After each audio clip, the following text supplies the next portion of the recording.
El Salvador devient le premier pays au monde à adopter le Bitcoin comme monnaie officielle. Est-ce simplement un coup de pub, un coup de pouce aux narcotrafiquants ou une mesure économique sensible qui va vraiment améliorer la vie des habitants sur place? C'est précisément le sujet de cette vidéo.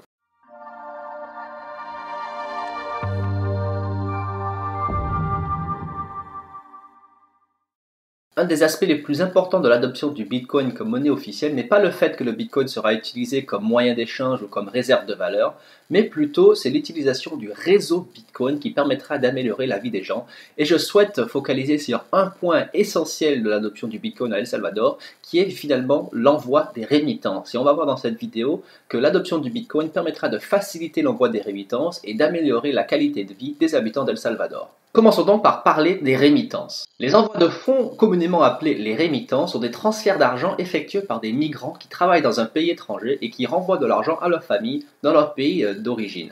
Par exemple, imaginons que je sois un travailleur jamaïcain ou indien installé au Canada, je vais envoyer une partie de mon salaire tous les mois à ma famille restée au pays afin de les aider à arrondir leur fin de mois, à épargner ou à simplement avoir un peu plus de revenus disposables pour financer des projets. La Banque mondiale estime qu'en 2019, 719 milliards de dollars ont été envoyés par des migrants vers leur pays d'origine sous forme de rémittances. En 2020, ce montant a légèrement baissé à cause de la crise du Covid, mais on s'attend à ce que ce montant reparte à la hausse une fois que l'économie mondiale reprend un peu du poil de la bête. Nul besoin de préciser bien évidemment que les rémittances représentent une source importante de revenus pour les habitants qui les reçoivent dans les pays d'origine.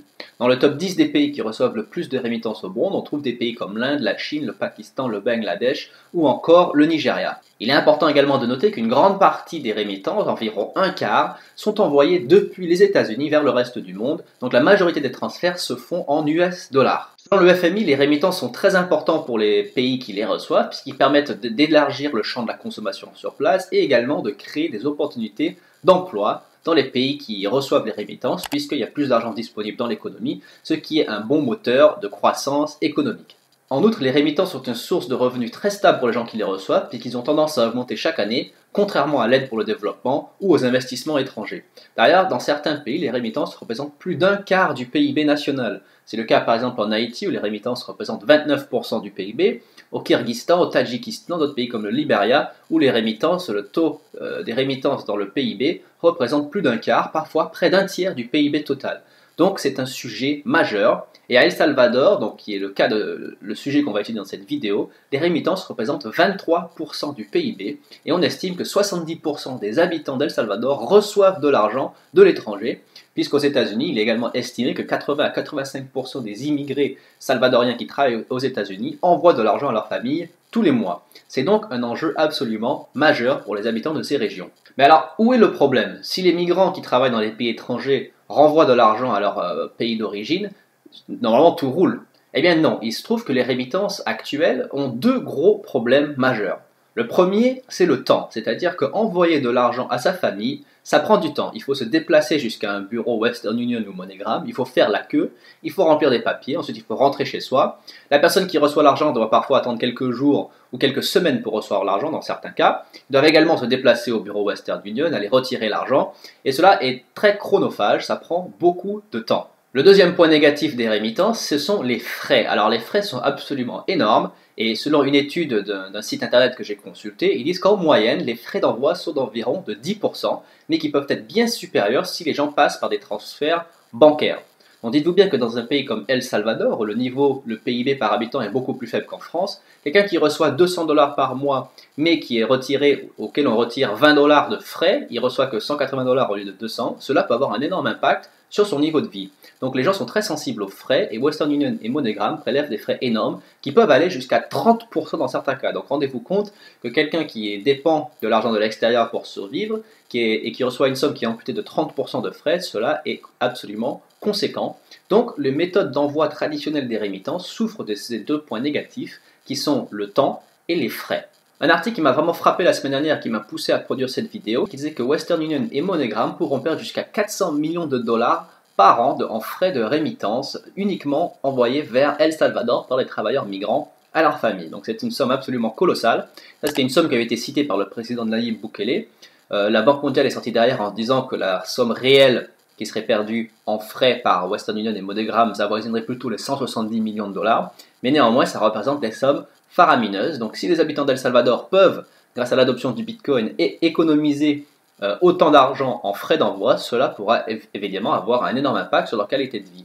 Alors la question qui se pose, c'est comment est-ce que le Bitcoin va faciliter l'envoi des remittances? En quoi est-ce que la technologie du Bitcoin permet de faire baisser les frais et éventuellement de faire gagner du temps aux gens qui envoient et qui reçoivent des remittances? Chivo, c'est l'application qui permet aux habitants d'El Salvador d'effectuer des paiements à l'intérieur du pays.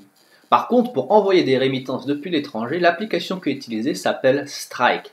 Donc Strike, c'est une application qui a été fondée par des Américains à Chicago et qui a déjà été déployée à El Salvador depuis mars ou avril 2021. Et d'ailleurs, au bout de 3 semaines de son introduction, c'était l'application la plus téléchargée dans le pays. La grande force de l'application Strike, c'est qu'elle utilise le réseau Bitcoin sans forcer les gens à utiliser l'actif Bitcoin. Donc, je vais expliquer ce que cela entend. Donc il faut bien faire la différence entre l'actif Bitcoin, qui est la monnaie digitale numérique, et le réseau Bitcoin, qui est le réseau qui permet d'effectuer des transactions de pair à pair sans autorité centrale qui contrôle et qui valide les transactions. Donc prenons l'exemple d'un migrant qui travaille aux États-Unis et qui souhaite envoyer par exemple 10 dollars à sa famille à El Salvador. Comment est-ce que cela va se passer via l'application Stripe? L'utilisateur va connecter son compte en banque à l'application Stripe. Ensuite, il va décider d'envoyer 10 dollars à un destinataire qui se trouve dans un pays étranger. Strike va convertir immédiatement les 10 dollars en bitcoin et elle va envoyer ces bitcoins à l'adresse du destinataire dans le pays d'origine. Et dès que la personne reçoit les bitcoins, ils vont être retransférés automatiquement en dollars et ils seront imputés sur le compte Strike de la personne en question. L'avantage de Strike, c'est qu'il utilise le Lightning Network du Bitcoin, ce qui veut dire que les transactions sont quasiment instantanées ou quasiment gratuites, puisque les frais d'envoi pour 10 dollars peuvent être de 0,015%, soit même pas 1 centime ou même pas 2 centimes pour l'envoi de 10 dollars. Et même pour les envois de sommes plus importantes, les frais ne sont vraiment pas énormes, ils sont en général souvent moins de 1%. Donc si on compare avec Western Union où les frais sont compris entre 5 et 30% en fonction des sommes, c'est vraiment un gain économique énorme et également un gain de temps énorme puisque la personne n'a plus besoin de se déplacer à Western Union, le transfert est instantané et il n'y a pas besoin d'autorité centrale pour valider la transaction. Également, beaucoup de personnes se disent oui mais si on envoie des remittances avec le Bitcoin aux gens à l'étranger, forcément il y a de la volatilité et le Bitcoin risque de perdre de sa valeur lorsqu'il arrive dans le portefeuille de la personne en question. Eh bien non, puisque c'est un transfert de Bitcoin qui est instantané, c'est-à-dire en l'espace de quelques secondes, la transaction est complétée, le dollar américain de l'envoyeur est transféré en Bitcoin, qui est retransféré en dollars américains derrière, et cela se passe en l'espace de quelques secondes, donc en fait la volatilité du marché n'aura aucun impact sur la somme que recevra la personne. On peut donc raisonnablement penser que ce système d'envoi de remittances pourra se généraliser à d'autres zones de la région d'Amérique latine, où beaucoup de pays dépendent des remittances, mais également à beaucoup d'autres pays dans le monde, puisque beaucoup de pays dans le monde dépendent également des remittances. Par exemple, aux Philippines, Strike est très présent également,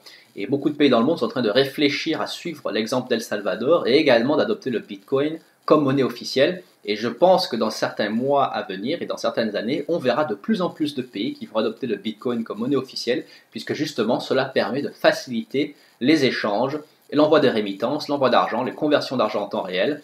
Et je pense que certains organismes comme Western Union ou MoneyGram auront du mal à s'adapter, à moins d'adopter le même genre de technologie ou de baisser drastiquement leurs frais. Alors un gros problème à El Salvador, c'est que beaucoup d'habitants n'ont pas de compte en banque, donc il est impossible pour eux de connecter Strike avec leur compte bancaire local, puisqu'ils n'en ont pas. Donc c'est pour ça que Strike est également très puissant, puisque ça permet aux gens également d'effectuer des paiements. Donc avec l'application Strike, un utilisateur à El Salvador peut envoyer des bitcoins à un marchand pour acheter son lait ou pour acheter peu importe le produit qu'il désire, puisqu'également les frais sont tellement faibles qu'en fait c'est très très pratique de payer comme ça. Mais certaines personnes vont dire oula mais attention, mais est-ce que tout le monde à El Salvador sait comment utiliser un smartphone et va comprendre le fonctionnement du système? Eh bien la réponse est probablement oui, parce qu'à El Salvador il y a déjà eu des initiatives qui ont sensibilisé les gens à l'utilisation du Bitcoin, notamment la région expérimentale Bitcoin Beach, où quasiment toutes les transactions sont effectuées en Bitcoin.